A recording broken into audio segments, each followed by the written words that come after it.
안녕하세요, 여러분. 전지적 독자 시점 채널에 오신 것을 환영합니다. 오늘은 제 인생에서 가장 치욕스럽고 동시에 가장 통쾌했던 순간에 대한 이야기를 들려드리려 합니다. 아마 많은 분들이 제 이야기에 공감하시거나 아니면 저처럼 분노를 느끼실지도 모르겠습니다. 저는 평범한 주부이자 한 아이의 엄마인 박선영이라고 합니다. 지금부터 제 이야기를 시작해 볼게요. 저는 올해로 결혼 7년 차 30 중반의 평범한 주부입니다. 남편과는 캠퍼스 커플로 만나 5년의 연애 끝에 결혼에 골인했습니다. 남편은 저에게 한없이 다정하고 자상한 사람이었고 저는 그를 만나 제 인생이 완벽해졌다고 생각했습니다. 하지만 결혼은 두 사람만의 결합이 아니라 두 가족의 결합이라는 것을 저는 결혼 후에야 뼈저리게 깨달았습니다. 특히 저희 두 어머니의 존재는 제 결혼 생활에 그림자를 들이우기 시작했습니다. 저희 친정엄마는 평생을 작은 식당을 운영하며 홀로 저를 키우셨습니다. 늘 손에 물마를 날 없이 고생하셨지만 저에게는 세상 그 누구보다 따뜻하고 헌신적인 분이셨습니다. 엄마 덕분에 저는 부족함 없이 사랑받으며 자랄 수 있었습니다. 하지만 엄마는 늘 당신이 가난하다는 사실에 자격지심을 가지고 계셨습니다.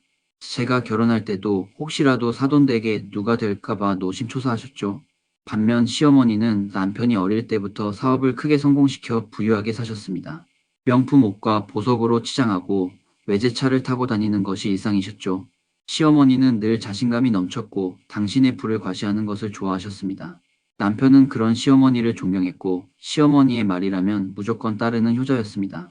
결혼 후 남편은 두 어머니에게 극명하게 다른 태도를 보였습니다. 시어머니에게는 그야말로 왕처럼 모셨습니다. 매주 시댁에 찾아가 안부를 묻고 비싼 선물은 물론이고 시어머니가 원하는 것이라면 무엇이든 해주려고 노력했습니다. 시어머니의 생신이나 어버이날 같은 특별한 날에는 몇백만 원이 넘는 명품, 가방이나 보석을 선물하는 것은 기본이었죠. 시어머니의 친구들과의 모임에도 기꺼이 운전기사를 자처했고 시어머니의 잔심부름도 마다하지 않았습니다. 남편의 이런 모습은 겉으로 보기에는 효자 중의 효자였지만 제 눈에는 지나치게 과도한 행동으로 보였습니다. 문제는 친정엄마에게였습니다. 남편은 친정엄마에게는 연락 한 통 하지 않았습니다. 결혼 후 처음 몇 달은 그래도 명절이나 특별한 날에 전화라도 드리는 신용이라도 했지만 시간이 지날수록 그마저도 뜸해졌습니다. 친정엄마가 먼저 전화를 걸어오시면 마지못해 받거나 심지어는 받지 않는 경우도 허다했습니다. 제가 남편에게 친정엄마에게 연락 좀 드리라고 하면 남편은 늘 바쁘다는 핑계를 댔습니다. 자기야, 내가 요즘 일이 너무 많아서 정신이 없어. 나중에 시간 되면 전화할게. 남편의 이런 태도에 저는 속이 상했지만 남편이 워낙 바쁘다고 하니 이해하려고 노력했습니다. 하지만 제 마음속에는 서운함이 점점 쌓여갔습니다. 그러다 어느 날 남편의 노골적인 무시와 차별이 제 인내심의 한계를 넘어서게 되었습니다. 시어머니의 생신이 다가오자 남편은 시어머니에게 드릴 선물을 고르느라 백화점을 몇 바퀴나 돌았습니다. 결국 몇백만 원이 넘는 명품 시계를 선물로 결정했죠. 저는 남편의 과도한 선물에 놀랐지만 시어머니를 위하는 마음이라고 생각하며 이해하려고 했습니다. 그런데 며칠 후 친정엄마가 몸이 안 좋으시다는 연락을 받았습니다. 병원에 가셔야 하는데 혼자 가시기 힘드니 혹시 시간이 되면 함께 가줄 수 있냐는 부탁이었습니다. 저는 남편에게 친정엄마가 아프시다고 말씀드렸고 병원에 모셔다 드려야 할 것 같다고 했습니다. 그러자 남편은 대수롭지 않다는 듯 말했습니다. 장모님 아프시면 혼자 병원에 갈 수 있지 않아? 왜 자기까지 가려고 해? 그리고 나는 지금 우리 엄마 모시고 백화점에 가야 해서 바빠? 저는 남편의 말에 순간적으로 화가 치밀어 올랐습니다. 시어머니에게는 몇백만 원짜리 시계를 선물하면서 아픈 친정엄마에게는 병원 한번 모셔다 드리지 못하겠다는 말에 제 눈에서는 뜨거운 눈물이 왈칵 쏟아질 것 같았습니다. 여보, 우리 엄마가 아프시다잖아. 시어머니도 중요하지만 우리 엄마도 중요하잖아. 잠깐 시간 내서 병원에 모셔다 드리면 안 돼? 제 애원에도 남편은 단호했습니다. 자기야, 솔직히 말해서 가난한 장모님하고 우리 엄마랑 같아? 우리 엄마는 평생 고생만 하셨어. 이제라도 호강시켜드려야지. 그리고 장모님은 혼자서도 병원 잘 다니시잖아. 뭘 그렇게 유난이야? 남편의 말에 저는 그 자리에서 얼어붙었습니다. 제 귀를 의심했습니다. 지금 뭐라고 한 거지? 가난한 니네 엄마? 남편의 입에서 나온 말은 비수처럼 제 가슴에 박혔습니다. 제가 평생을 존경하고 사랑했던 친정엄마를 남편은 단지 가난하다는 이유로 무시하고 비하했던 것입니다. 제 눈에서는 참았던 눈물이 본물 터지듯 쏟아져 내렸습니다. 여보, 지금 무슨 말을 하는 거야? 우리 엄마가 가난하다고?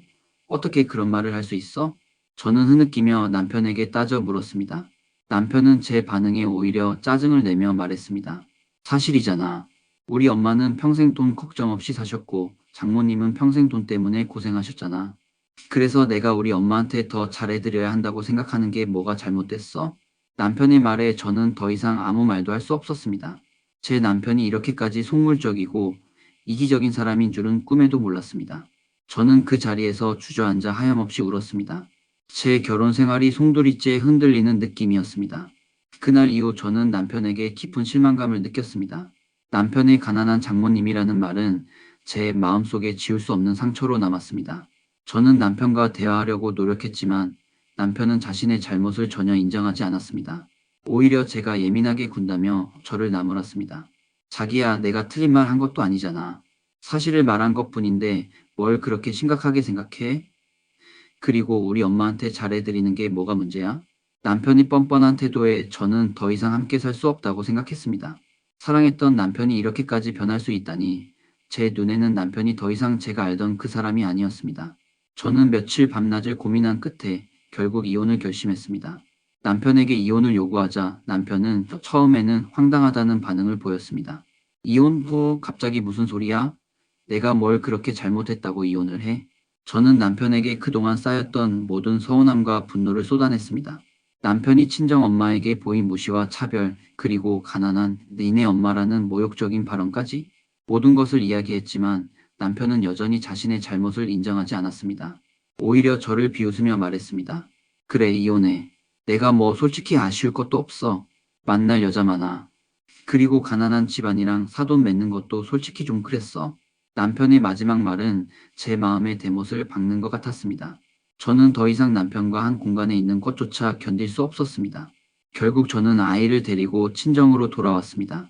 친정엄마는 저의 이혼 소식에 가슴 아파하셨지만 저를 따뜻하게 안아주셨습니다. 이혼 절차는 생각보다 길고 힘들었습니다. 남편은 제가 위자료를 요구하자 길길이 날뛰었고 아이의 양육권을 두고도 저를 괴롭혔습니다. 하지만 저는 포기하지 않았습니다. 저를 위해 그리고 제 아이를 위해 반드시 이혼을 성공시켜야 한다고 다짐했습니다. 이혼 소송이 한창 진행 중이던 어느 날이었습니다. 남편 측 변호사가 제출한 서류를 보다가 저는 제 눈을 의심했습니다. 서류에는 친정엄마의 재산 목록이 적혀 있었는데 그 금액이 상상을 초월했습니다. 수십억 원대의 부동산과 주식 그리고 예금까지 제가 알던 친정. 엄마는 평생 작은 식당을 운영하며 어렵게 살아오신 분이었습니다. 그런데 이 모든 재산은 대체 무엇이지? 저는 친정엄마에게 전화를 걸어 조심스럽게 물어봤습니다. 엄마, 혹시 엄마한테 다른 재산이 있으세요? 제가 모르는. 제 질문에 친정엄마는 잠시 침묵하시더니 이내 한숨을 쉬며 말씀하셨습니다. 미안하다. 내 딸 엄마가 너한테 말하지 못할 사정이 있었어. 사실 엄마는 평생을 숨기고 살아왔단다. 그리고 친정엄마는 저에게 믿을 수 없는 이야기를 들려주셨습니다. 사실 저희 친정엄마는 젊은 시절부터 남다른 안목과 사업, 수완으로 작은 가게를 시작해 꽤 큰 규모의 자산가가 되셨다고 합니다. 부동산 투자나 주식 투자에도 감각이 뛰어나셔서 남들이 눈여겨보지 않던 곳에 투자해 큰 시세 차익을 거두기도 하셨고요. 하지만 엄마는 늘 본인의 재산을 외부에 드러내는 것을 극도로 꺼리셨습니다. 불필요한 시기와 질투를 피하고 싶으셨고 무엇보다 자식인 제가 돈 때문에 누군가에게 상처받는 것을 원치 않으셨다고 했습니다. 그래서 제가 알던 작은 식당 운영은 당신의 사업체를 직접 운영하는 대신 평범한 삶을 유지하기 위한 일종의 취미이자 본업처럼 보이기 위한 장치였던 것이었습니다. 실제로 식당 운영은 최소한의 생활비만 벌고 대부분의 수익은 기부하거나 저축하셨다고 하셨습니다. 엄마는 제가 남편과 결혼할 때 저희 집이 가난하다는 것을 남편 쪽에서 알고 있었기에 혹시라도 당신의 진짜 재산이 알려지면 남편이나 시댁 쪽에서 돈을 노리고 접근할까봐 걱정하셨다고 합니다. 그래서 평생 쌓아온 재산 대부분을 저 몰래 신탁계좌에 넣어두거나 다른 사람의 명의를 빌려 관리하고 계셨던 것입니다. 제가 이혼 소송을 시작하고 남편이 저를 가난한 니네 엄마라며 모욕하는 것을 들으셨을 때도 엄마는 제 상처를 아시면서도 섣불리 재산을 공개하지 않으셨다고 했습니다.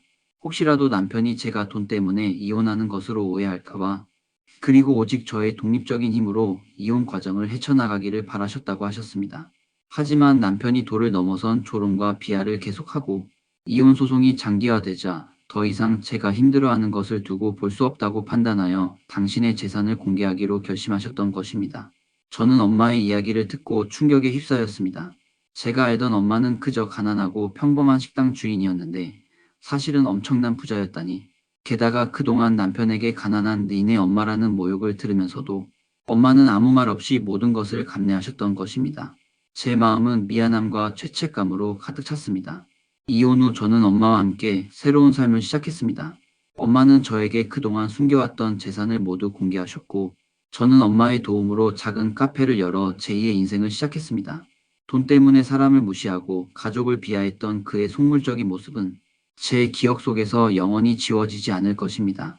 시어머니 역시 아들의 이혼 소식에 충격을 받으셨지만 저에게는 아무런 연락도 하지 않으셨습니다. 아마도 저의 친정 엄마의 정체를 알게 된 후 더 이상 저를 함부로 대할 수 없게 되었을 것입니다.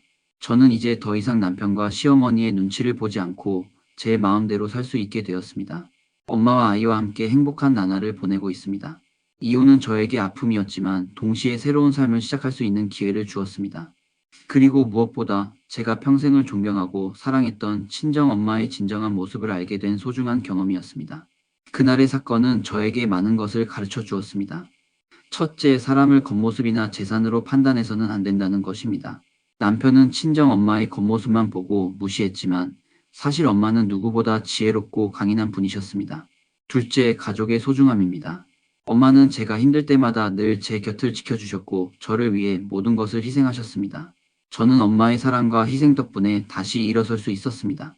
마지막으로 역경 속에서도 희망을 잃지 않으면 반드시 좋은 기회가 찾아온다는 것입니다. 이혼이라는 아픔 속에서도 저는 엄마의 도움으로 새로운 삶을 시작할 수 있었습니다. 저는 이제 더 이상 과거에 얽매이지 않습니다. 엄마와 아이와 함께 행복한 미래를 꿈꾸며 살아갑니다. 그리고 언젠가 저처럼 힘든 일을 겪고 있는 사람들에게 제 이야기가 작은 위로나 용기가 될 수 있기를 바랍니다. 오늘 제가 들려드린 이야기는 여기까지입니다.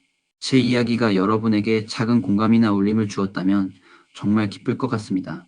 전지적 독자 시점 채널은 앞으로도 여러분의 마음을 움직이는 다양한 사연들을 가지고 찾아오겠습니다. 오늘 영상이 좋으셨다면 구독과 좋아요, 그리고 알림 설정 잊지 마세요. 여러분의 관심과 응원은 저에게 큰 힘이 됩니다. 다음 이야기도 기대해 주세요. 감사합니다.